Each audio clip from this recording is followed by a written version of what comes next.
Voter list में अपना नाम तलाश करना चाहते हैं तो प्ले स्टोर में जाएं। प्ले स्टोर में जाकर वहां ट्रू वोटर ऐप लिखें। ट्रू वोटर, इस ऐप को निकाल लें और इसको ओपन करें। इसको ओपन करने के बाद आपको CEO लिंक्स पर जाना है।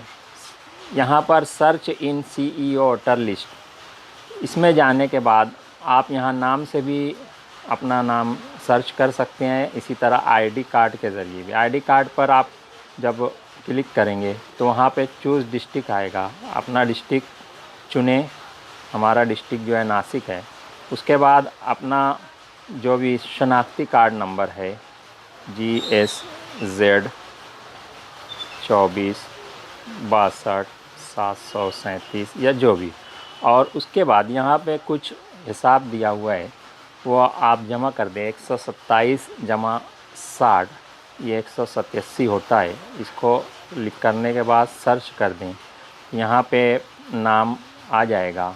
आप यहाँ नाम, पोलिंग स्टेशन वगैरह सब देख सकते हैं और पार्ट नंबर, सीरियल नंबर वगैरह तमाम चीज़ें देख सकते हैं। शुक्रिया।